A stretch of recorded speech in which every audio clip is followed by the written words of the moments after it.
governor's executive order allowing for Zoom meetings. With that, Charles, would you lead us in a pledge of allegiance? Yes. I pledge allegiance to To the flag To the flag of the United United States of States America and to the of the republic republic for which it stands, one nation, nation, under under God, God, indivisible, with liberty and justice for all. Thank you, Charles. Public forum. Anyone from the public actually on the call? Doesn't look like it. So let's move on to item 3, and that's minutes. The approval of the January 4th, 2021 regular meeting minutes. I'm getting used to that 21 thing. It takes a little getting used to. I'll move them. Any comments, questions? Attaboy. Is there a second? I'll second it. Anybody have anything that they want to correct or for the record or add or delete? Hearing none, let me try your minds. Selectman Federici? Selectman Haverda? Aye. Lou, you're muted. How about now? Aye, Selectwoman thank you. Renner? Aye. Selectwoman Ruoff? Aye. Aye, motion carries. Thank you. Item 4, Finance Director, Maryjane Malavasi. Item 1, to receive the monthly report from the Finance Director. Good afternoon. Good afternoon. We'll start with revenues. As you'll see from the bottom line, we are exactly where we were last year at this time at 64% collected, at 50% through the year. And that's really because some of our departments are up and some of them are down. You'll note that many of the land use departments are low in their revenue through the first half of the year. I would assume that that has to do with COVID and maybe, not as many inspections or building coming through, as opposed to items like golf, which has already, as we know, met their budget. So I don't know if you have any particular questions. The first line with the Selectmen's revenue, that revenue has been moved out as of January, so you won't see that there next month. Mhm.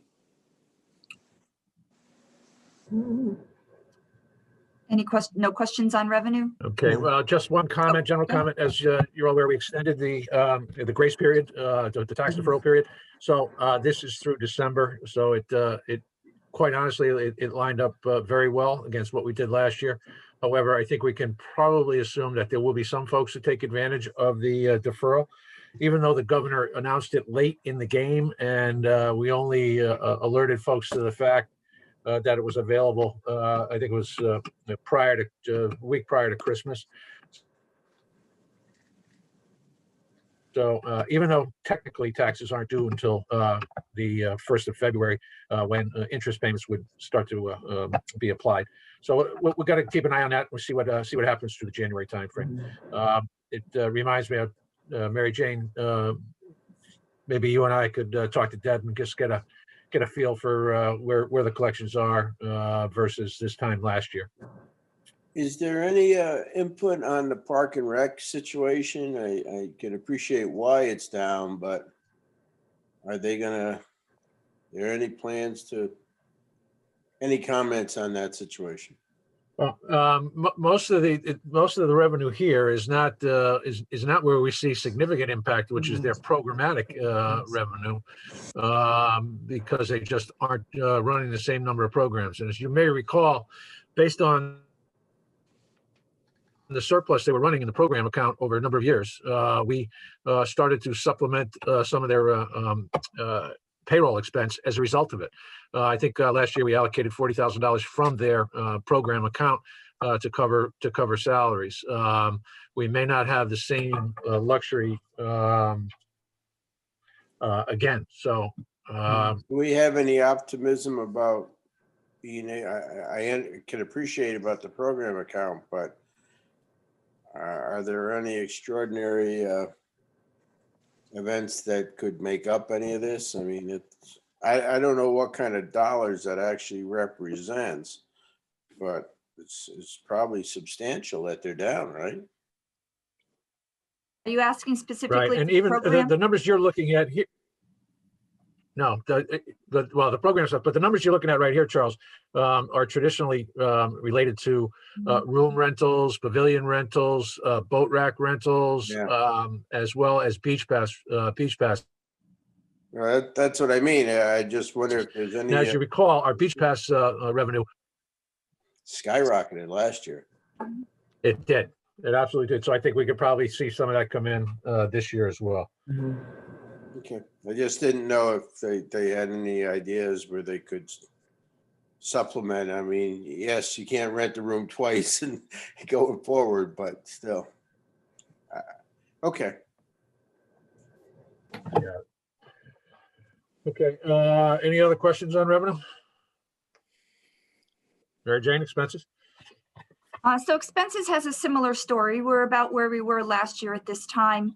And as a matter of fact, probably a lot closer to where we were last year at this time, because represented in the numbers through 12/31 are actually 27 weeks of payroll as opposed to 26, because of the way the month ended.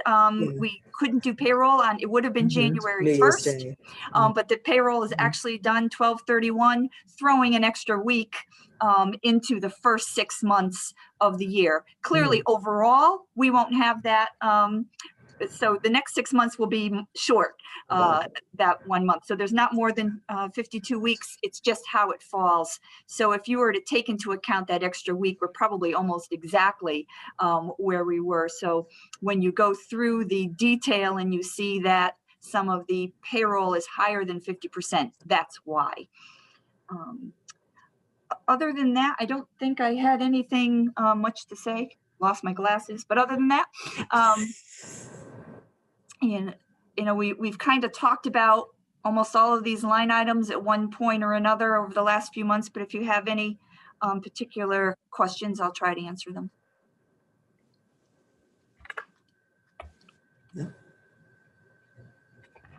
Anything? Nope. Okay, medical or warrants? Anybody have any questions on warrants or not? That's okay. Those will come tonight, most likely, right, Maryjane? My favorites. You got it. Medical? Medical, if you can see, December actually was one of our highest months to date.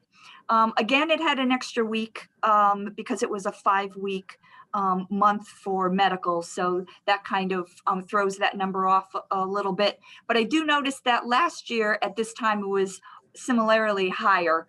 So it looks like it's trending about the same we were last year. Still estimating quite a bit of a surplus at the end of the year, over 778,000. And catastrophic claims are currently at 17%.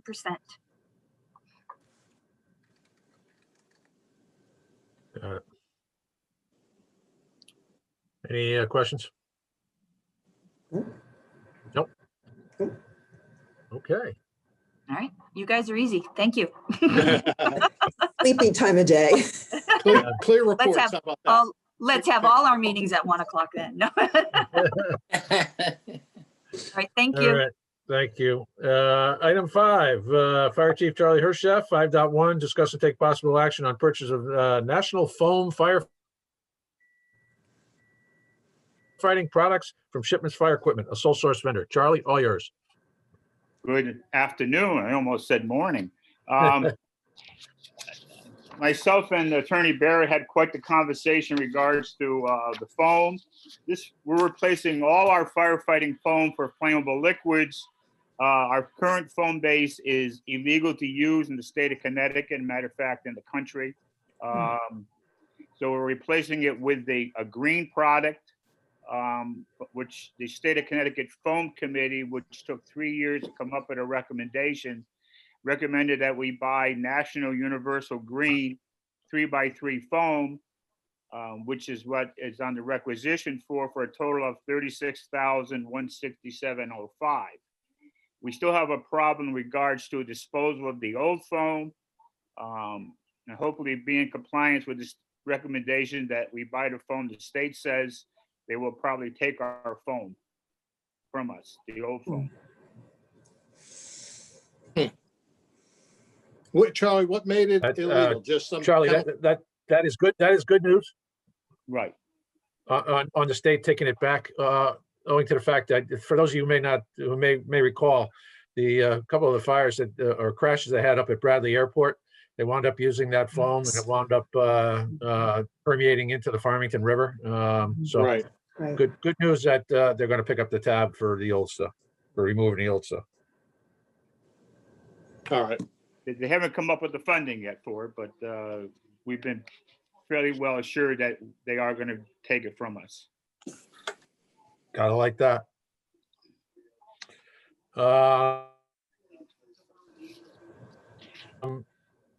Anything further? No. All right. Is there a motion to approve the amount of $37,167.05 to Shipman's Fire Equipment? Is there a motion So moved. and a second? Second. Let me try your minds. Selectman Federici, Aye. Selectman Haverda, Aye. Selectwoman Renner, Aye.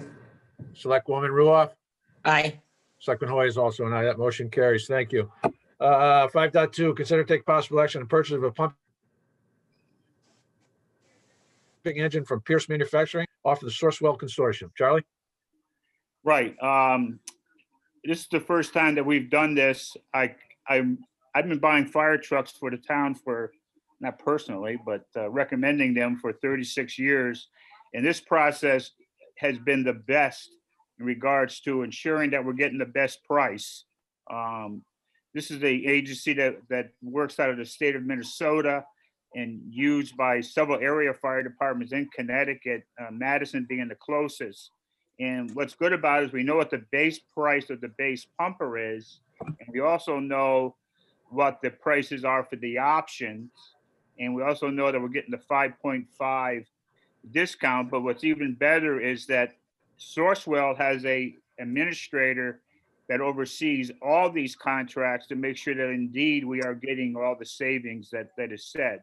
And in the packet, I did submit that letter from Sourcewell confirming that we did get the all the savings that we're entitled to. It was really a very good process. The committee that was involved with this was very impressed with the process. And the total purchase of the pumper would be $688,901. This is coming out of the bonding package for fiscal year 1920. So is that in line with the projection? Yes. Yeah, we have 710,000. And how does Sourcewell get paid? Sourcewell gets paid by Pierce. There's a fee that Pierce passes on for $2,000. So Sourcewell is part of the 688 is 2,000. Okay, so that's included. Right, it's included. Thank you. Thank you. You're welcome.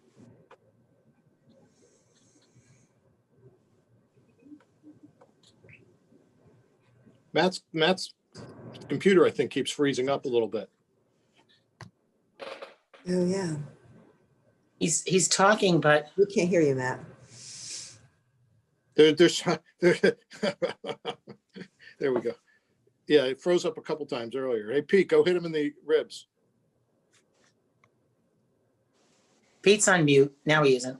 No, I'm actually in my my other office. I'm not at town Oh. hall. Matt Yeah, said, Matt is not at town hall either, and that's why his computer is still freezing up. Mhm. Matt, do you hear us?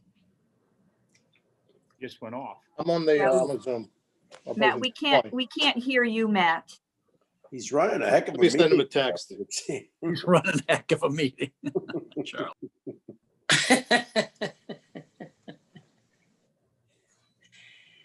Oh, God. Somebody hold up a sign. I Tell just shot him a text.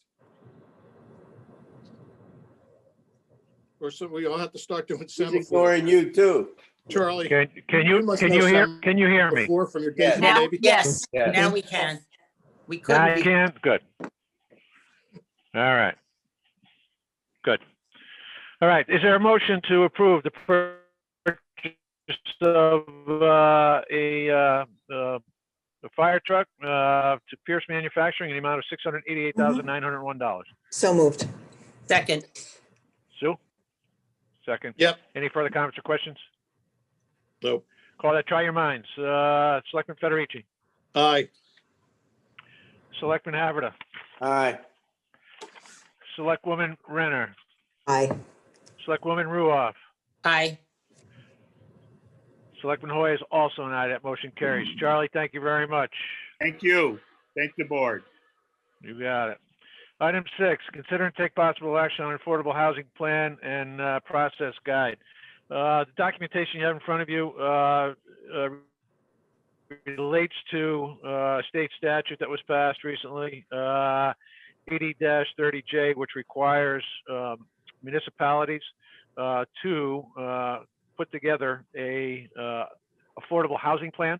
The date is July 1 of 2022, so there's ostensibly plenty of time to do it. The state has also provided some guidelines, a document on best practices, how to go and set that up. What we are also attempting to do is work through the Council of Governments to potentially do this on a regional basis. But short of that being realized, I would like to, and with the approval of Sandy, who heads the housing and economic development. Sandy, I can never remember the name of that committee. The Housing for Economic Development Plan Committee. There you go. Who was responsible, obviously, for the affordable housing development over adjacent to the Public Works facility. And what we'd like to do is have them reconvene. They haven't been doing much lately, and it's time to put them back to work. So I'd like to refer to them to work with staff to start to develop that housing plan, which needs to be submitted no later than July 1, 2022. So I'm not sure that we need any formal action on that, other than just to notify you. Are there any questions about this? Well, I was just, it's a new thing. It's not, it's more than affordable housing, right, Matt? It's really more to kind of adopt, how can I say this? It goes back to redlining days and to try to make housing more easy to, make it easier for people to move into communities where they previously haven't moved into. And it may involve changing zoning laws and there's all kinds of aspects to this plan. It's larger than what we're thinking of as workforce housing, I think. Isn't that true? You're right. This is part of there's a significant movement going on in the Connecticut these days, largely around the Desegregate Connecticut organization, which is loosely based out of Hartford, being run by the mayor's wife, Sarah Bronin. There was legislation that was proposed during the last session, actually was proposed to be acted on during the special session in the fall by Senator Anwar, which never got off the dime. But there are a significant number, and Sandy's right, significant number of initiatives going on right now to A, desegregate the state, B, make affordable and workforce housing more available so that so that communities can get towards that 10% threshold that is defined in state statutes. Some of the challenges are the very narrow definition of affordable housing. The big restriction, it is, and it's a challenge for a community like Guilford, is that there have to be deed restrictions on the property in order to qualify for affordable housing.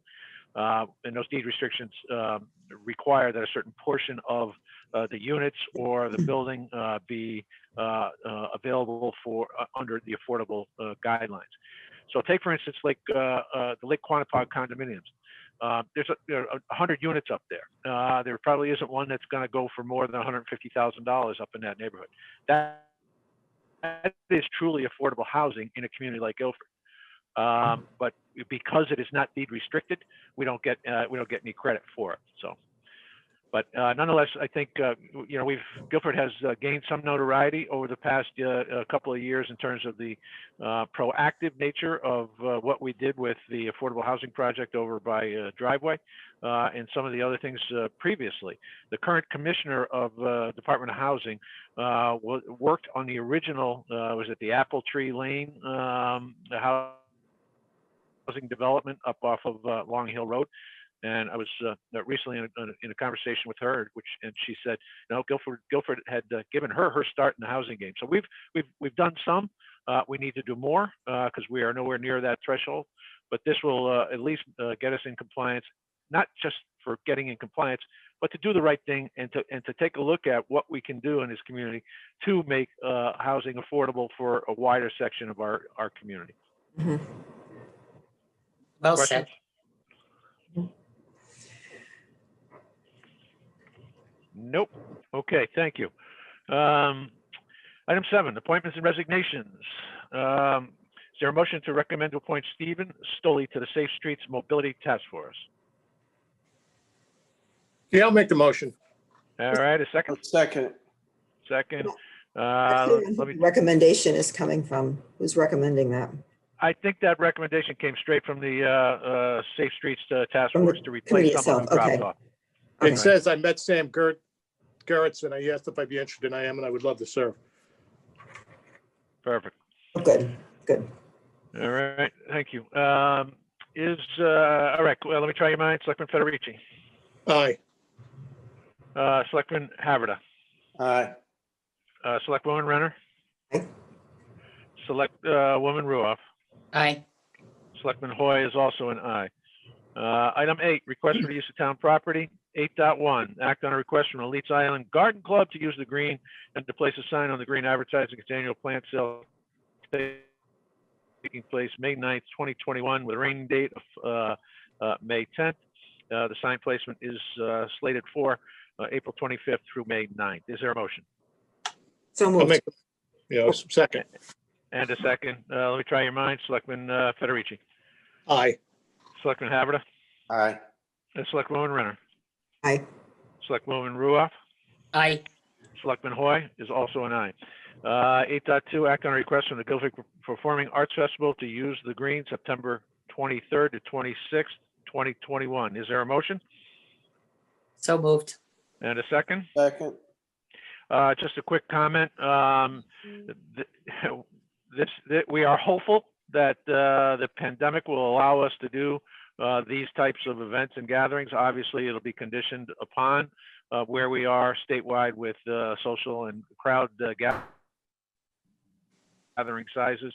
But the Performing Arts Festival group is actually devising sort of parallel tracks in terms of the number of acts and the number of venues that they run. They are more than likely going to have a slimmed down version, which is really a shame, because the 2 years ago or a year and a half ago was a wild success. It greatly increased the number of venues, number of performers, number of acts to participate in. It'd be be a shame to see them start to move backwards. No. But they are going to keep it alive. As you may recall, it's every 2 years that they plan on doing this, and hopefully September will allow them to do more than what they would be able to today. So let me try your minds. Selectman Federici, Aye. Selectman Haverda, aye. Selectwoman Renner, Aye. Selectwoman Ruoff, Aye. Selectman Hoy is also an aye. Committee reports, anything at this point? Nope. Quiet. No. Quiet, all quiet on the Western Front. That's Okay. it. Correspondence? Nothing under correspondence. Old business?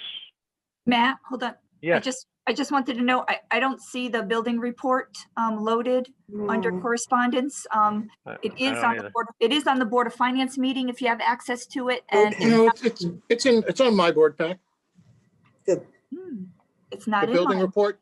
Yeah, Yeah, it's under Public Works report. Do you have the attachment? the attachment. Yeah. Yes. I see. Oh, Okay, I'm I not don't seeing have it it. on mine. So no. There's no Well, I don't have any. No. I don't either. Well, that makes me special. Thank you, I somebody. guess so. I don't know if you have access to the Board I of like Finance that. meeting, but they're under there if It's you in want to there. see it. And if Okay. not, I can certainly email it to everyone as well. All right. So Lou, are there any highlights we should know about?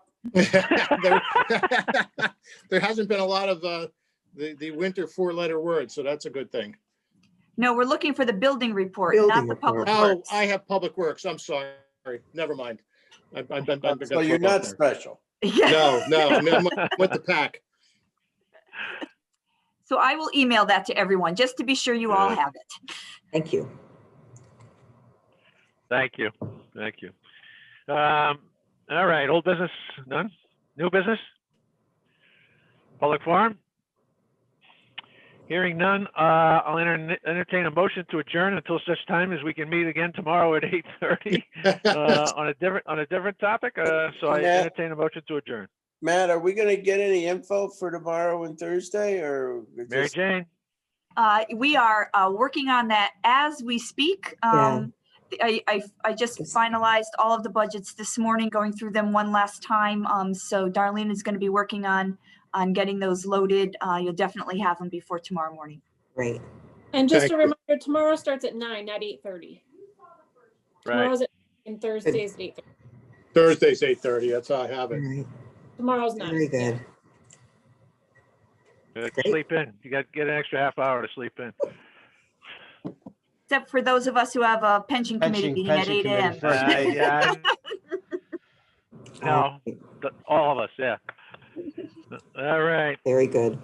Well, listen, that's a non-debatable motion, so everyone, the voice vote, aye. Aye. Bye. Thank you. All right, see you All right. tomorrow. See you tomorrow. Well done. Thank you. See ya. Bye now.